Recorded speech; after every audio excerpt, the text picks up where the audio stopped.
पाठशाला। ये हमारा चैप्टर है nationalism in India history, chapter number 2, class 10th। ठीक है ना। पहले पार्ट में हमने इसका इंट्रोडक्शन पढ़ लिया था और देख लिया था कि राष्ट्रवाद नेशनलिज्म क्या होता है। अब आइए हम देखते हैं गांधी जी के आने के बाद सत्याग्रह कैसे भारत में फैलता है। आज के हमारे टॉपिक है सत्याग्रह एंड टूल्स ऑफ सत्याग्रह। इसके बाद गांधी जी के 3 सत्याग्रह, चंपारण, खेरा और अहमदाबाद का मिल वर्कर्स। तो आइए शुरू करते हैं। आप इनको तो पहचानते होंगे, ये सबके बापू हैं, मोहनदास करमचंद गांधी। तो आपको मैं पहला होमवर्क देता हूँ, गांधी जी के ऊपर एक शार्ट नोट बनाइए। सॉरी ये NOTR हो गया है, यहाँ ही होना चाहिए। एक शॉर्ट नोट आप गांधी जी के जीवनी पर बनाइएगा। जल्दी मैं आपको गांधी जी के बारे में उनके जीवन से जुड़े कुछ अनछुए पहलुओं को लेकर आऊंगा, तब तक आप एक नोट्स बनाइए। आइए चलते हैं कि गांधी जी का जो सत्याग्रह था उसका क्या मतलब होता है। तो देखिए गांधी जी भारत में कब वापस आए? 1915 में। मतलब कहाँ से वापस आए? साउथ अफ्रीका से। दोस्तों गांधी जी बचपन से जब बड़े हुए तो वो लॉ करने के लिए, बैरिस्टर की डिग्री लेने के लिए लंदन गए और लंदन से जब वो बैरिस्टर बनकर इंडिया वापस आते हैं तो भारत में उनकी वकालत बिल्कुल नहीं चल रही थी। यहाँ तक कि वो जब कोर्ट में जाते और किसी जज के सामने उनको बहस करनी होती तो वो पूरी तरीके से कांपने लगते थे, उनके मुंह से एक वर्ड सिंगल नहीं निकल रहा था। ऐसी स्थिति में क्या किया जाए कुछ समझ में नहीं आ रहा था। तो भारत से कुछ मजदूर, कुछ सेठ लोग जो थे वो साउथ अफ्रीका में काम करते थे, जो भारत के लोग थे। वहाँ पर भी ब्रिटिश गवर्नमेंट का रूल था। वो लोग उनके अधिकारों को समाप्त कर दिए थे, उन पर बड़ा अत्याचार हो रहा था। इसके लिए साउथ अफ्रीका के लोग क्या कर रहे थे? साउथ अफ्रीका की जो ब्रिटिश गवर्नमेंट थी उसके खिलाफ मुकदमा लड़ रहे थे। अब दिक्कत ये आ गई थी कि ये लोग हिंदी और गुजराती बोलते थे और वहाँ का वकील इंग्लिश बोलता था, तो इन लोगों की बात ठीक से कम्युनिकेट नहीं हो पाती थी। तो गांधी जी को एक कम्युनिकेटर के रूप में वहाँ भेजा गया कि वो जाएं और उन गुजरातियों की बात सुने, उसको इंग्लिश में कन्वर्ट करके वकील को बताएं और वकील केस लड़े, फिर वकील की बात को गुजराती में कन्वर्ट करके वहाँ के लोगों को बताएं। लेकिन इसके लिए गए हुए उस शख्स ने अपने जीवन के अनेकों वर्ष, लगभग 20 वर्ष वहां पर बिता लिए और उनको मार पड़ी, पीट पड़ी, मारा गया, जेल में बंद किया गया। यहाँ तक कि जो हथकड़ी बेड़ी उनके हाथ पैरों में डाल दी गई, बहुत कष्ट सहे। अंत में वो साउथ अफ्रीका के जो भारतीय लोग थे, वहाँ के मूल निवासी नहीं थे, उन लोगों को उनका अधिकार दिलाया। अंग्रेज सरकार की पराजय हुई। इस तरीके से गांधी जी इंडिया में एक हीरो के रूप में एंट्री किए थे कि वो गांधी आ रहे हैं जो साउथ अफ्रीका में पूरी सरकार को झुका दिए, भारतीयों को उनका हक दिला करके आ रहे हैं। तो जब गांधी जी आते हैं वापस भारत में 1915 में, तो उन्होंने एक वहाँ पर जो सत्याग्रह मेथड यूज किया था अंग्रेजों से लड़ाई का, उसको यहाँ पर इंट्रोड्यूस करना चाहा। लेकिन उनके जो पॉलिटिकल गुरु थे गोपाल कृष्ण गोखले, उन्होंने कहा गांधी जी अफ्रीका अलग था और भारत अलग है, पहले आप यहाँ पर रुको, टहलो, घूमो, इस देश के हालात को, लोगों को जानो, उसके बाद यहाँ पर आप अपना कुछ कार्य करिए। तो गांधी जी ने उनकी सलाह मानी। इस नाते गांधी जी के पॉलिटिकल गुरु गोपाल कृष्ण गोखले माने जाते हैं। तो आइए देखिए सत्याग्रह क्या है। तो देखिए वर्ड से ही समझ में आ जा रहा है, सत्य आग्रह, अर्थात कुछ आग्रह करना, कुछ कहना किस तरीके से? सत्य के साथ, सत्य पे अडिग रह करके।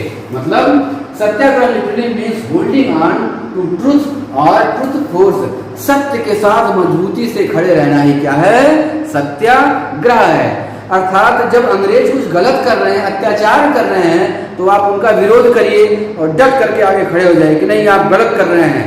अब भले ही आपको इसमें मार पड़े, लेकिन आप पीछे नहीं हटेंगे। यही था गांधी जी का सत्याग्रह। यह एक नॉन वायलेंट स्ट्रगल था, मतलब इसमें हिंसा की कोई जगह नहीं थी। मार पीट, गाली गलौज आप नहीं कर सकते हैं, भले ही आपको प्रताड़ित किया जाए।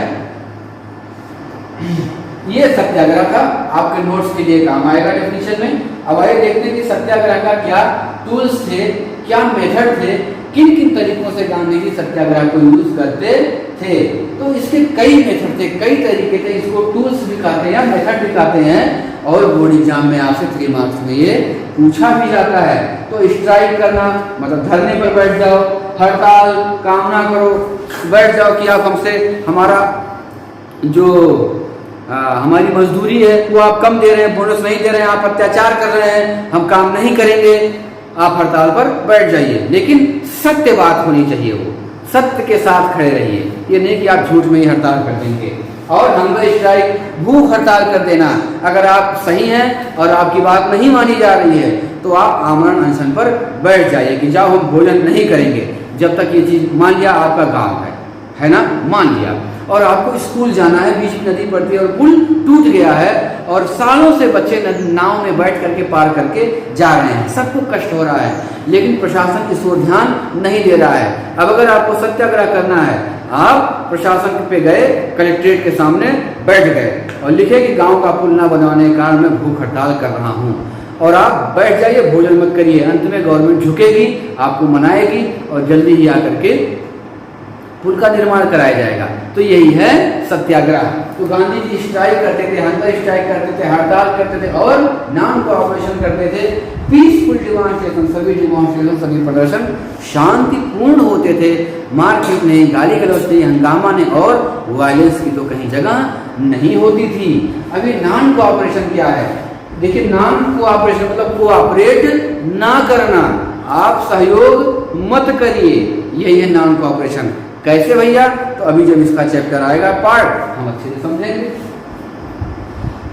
अब देखिए, जो पहले 3 सत्याग्रह गांधी जी के द्वारा भारत में किए गए थे, तो वो सत्याग्रह तीनों हैं। एक है चंपारण मूवमेंट जो बिहार में किया गया 1917 में, दूसरा खेड़ा है जो गुजरात में किया गया, तीसरा है मिल के मजदूरों के लिए मूवमेंट किया गांधी जी ने अहमदाबाद गुजरात 1918 में। तो 3 मूवमेंट किए थे, चंपारण, खेड़ा और अहमदाबाद। चंपारण बिहार में 1917 में, खेड़ा गुजरात में 1917 में हुआ और मिल वर्कर्स मूवमेंट अहमदाबाद 1918 में हुआ, ये भी गुजरात में। तो आइए एक एक करके इनको देख लेते हैं।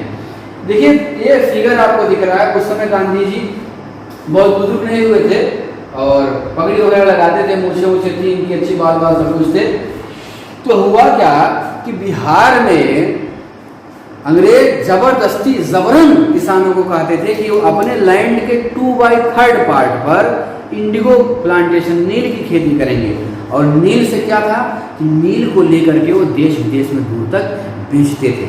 अब अगर किसान नील की खेती करेगा भैया, तो ये बताओ तो वो खाएगा क्या? उसको तो चावल चाहिए, गेहूं चाहिए, सब्जियां चाहिए। अब 2/3 पार्ट में तो नील ही करना है और नील को भारत में तो कोई खरीदने वाला नहीं था। वो खरीदने वाले कौन थे? ब्रिटिशर्स थे। जब एक ही आदमी खरीदने वाला है तो जाहिर सी बात है वो आपको उचित मूल्य नहीं देगा। तो एक तो उनको उनकी खेती का पूरा पैसा नहीं मिल रहा था, दूसरे उनके अनाज, उनके कपड़े के लिए भी चीजें घटती जा रही थी, तो किसानों को बहुत ही समस्या थी। तो राजेंद्र शुक्ला जी के आग्रह पर गांधी जी को ये जो 3 कठिया पद्धति, इसको 3 कठिया पद्धति भी कहते थे, इस पद्धति से छुटकारा दिलाने के लिए बिहार आमंत्रित किया गया। एक डेफिनेशन है, आप इसको लिख लेंगे। अब गांधी जी यहाँ पर जब गए तो फिर उन्होंने क्या किया? अपना सत्याग्रह किया, डिमॉन्स्ट्रेशन किया भैया, स्ट्राइक की।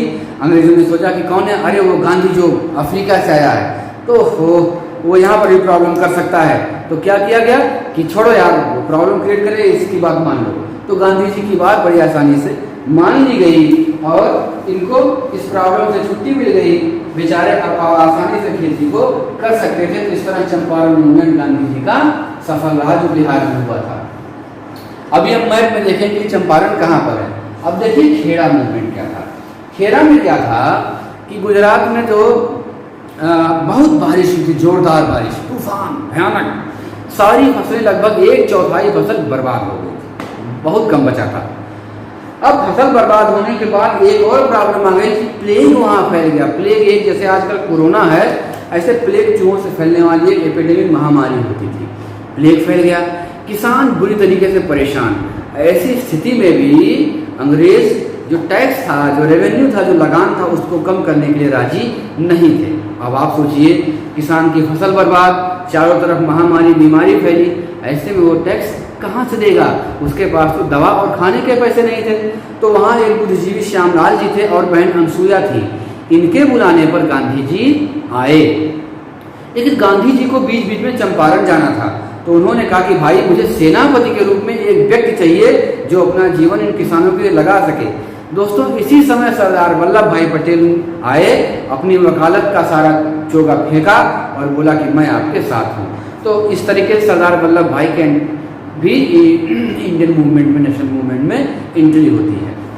अब वो क्या करते हैं, फिर बढ़िया चलता है, लेटर लिखा जाता है, अंग्रेजों को दिया जाता है, लोगों का हस्ताक्षर होता है, तमाम मीटिंग्स होती हैं। अंत में कलेक्टर झुक जाते हैं और बोलते हैं ठीक है, जो किसान का फसल बर्बाद हुआ है चेक कराने के बाद उनका लगान माफ़ कर दिया जाएगा और जो अमीर किसान है जिनके पास फसल है केवल वही लगान देंगे।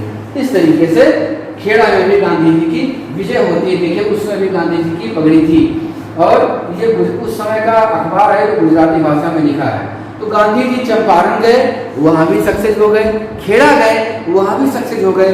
तो साउथ अफ्रीका से लौटा मोहनदास करमचंद का जो एज ए हीरो जिसकी एंट्री हुई है, वो जहाँ जहाँ अपनी उंगली रख रहे हैं वहाँ पर अंग्रेजों को पछाड़ दे रहे हैं। तो पूरे देश में गांधी जी के नाम की एक लहर फैलने लगी कि बाबा आ गया है और बिना मारपीट के, बिना दंगा के, पता नहीं क्या सत्याग्रह एक चीज है भैया, उसी से अंग्रेजों को ये हरा दे रहे हैं। अब आइए देखिए आगे क्या होता है।